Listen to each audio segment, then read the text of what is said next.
नमस्कार दोस्तों शोर ब्लू पैक प्रोजेक्ट क्या है जिस पर 840 करोड़ रुपए खर्च किए जा रहे हैं, जिसमें से 70% लोन होगा वर्ल्ड बैंक के द्वारा और बाकी के 30% खर्च किए जाएंगे कर्नाटक गवर्नमेंट के द्वारा। तो आइए जानते हैं इसके बारे में। दोस्तों, कर्नाटक का जो कोस्टल लाइन है वह लगभग 320 किलोमीटर का जो फैला हुआ है 3 जिलों से लगकर जो है दक्षिण कन्नड़ा, उडुपी और उत्तर कन्नड़ा। कर्नाटक के इस कोस्टल लाइन पर 90 बीचेज हैं, जिनमें से 22 बीचेज को अनफिट कर दिया गया है यूज करने के लिए। इसका जो कारण है वह है एरोजन, ह्यूमन सेटलमेंट और पोर्ट या फिर इंडस्ट्री फिशरी से संबंधित एक्टिविटी का।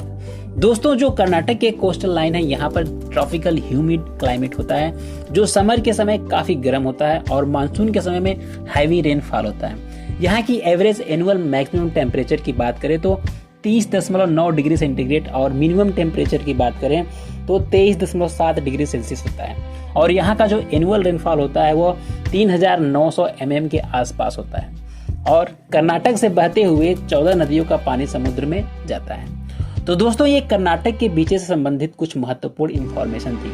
तो यहाँ पर बीचेज की बात करें तो जो बीचेज होते हैं वह marine species even human being के लिए काफी ज्यादा बेनिफिशियल भी होते हैं। यह फ्लोरा और फौना के सस्टेनेंस में कंट्रीब्यूट करते हैं। कई एनिमल स्पीसीज और प्लांट के लिए हैबिटेट का काम करते हैं, उनको न्यूट्रिएंट्स प्रोवाइड करते हैं जो उन्हें सर्वाइवल में मदद करते हैं। सी टर्टल जो होते हैं वह बीच पर ही आकर अंडे देते हैं। क्रैब भी ओशन बीच के आसपास ही रहते हैं। कई सारे बर्ड्स की स्पीसीज पाई जाती हैं जो अपना फूड ओशन से तो कलेक्ट करती हैं, लेकिन ब्रीडिंग और रिप्रोडक्शन का काम वो बीचेस पे ही करती हैं। लेकिन धीरे धीरे इनका हैबिटेट खत्म होता जा रहा है, इसका इकोसिस्टम जो है वो बर्बाद होता जा रहा है। इसका कुछ कारण नेचुरल फैक्टर भी होते हैं, जैसे एरोजन्स या फिर फ्रीक्वेंट सुनामी आदि। इसके अलावा ह्यूमन बीइंग का इसमें काफी ज्यादा इन्वॉल्वमेंट होता है, जैसे प्लास्टिक हो गया, मेटल हो गया, रबर्स के पेपर हो गए, पेपर्स हो गया, टेक्सटाइल, फिशिंग नेट और भी ऐसे कई गार्बेज जो मरीन इन्वायरमेंट यानी कि ओशन में एवरी डे फेंकी जाती हैं और यह बीचेस पे आकर जम जाते हैं, मरीन डेब्रिज को बढ़ाते हैं और पोल्यूशन क्रिएट करते हैं।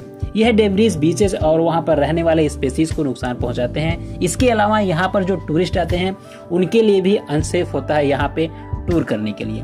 तो दोस्तों, यहाँ पर टूरिस्ट से गवर्नमेंट बड़ी मात्रा में रेवेन्यू जनरेट करती है। तो जो बीचेस को साफ सुथरा रखना है वह सरकार की जिम्मेदारी होती है। इसी को ध्यान में रखकर कर्नाटक शोर ब्लू पैक प्रोजेक्ट इंप्लीमेंट किया जा रहा है कर्नाटक के गवर्नमेंट द्वारा, वो भी वर्ल्ड बैंक के हेल्प से। कर्नाटक की जो कोस्टल लाइन है, जो वहाँ पर जो बीचेस है, वहाँ पर डे लगभग 50 टन से अधिक प्लास्टिक वेस्ट डंप किए जाते हैं।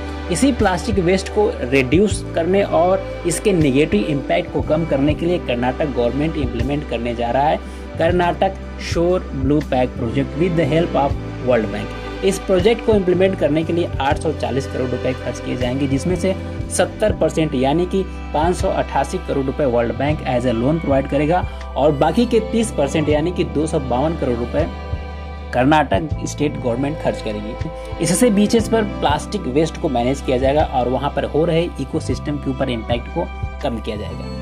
तो दोस्तों, आज के लिए इस वीडियो में इतना ही। Thanks for watching. मिलते हैं एक नए ज्ञानवर्धक वीडियो में।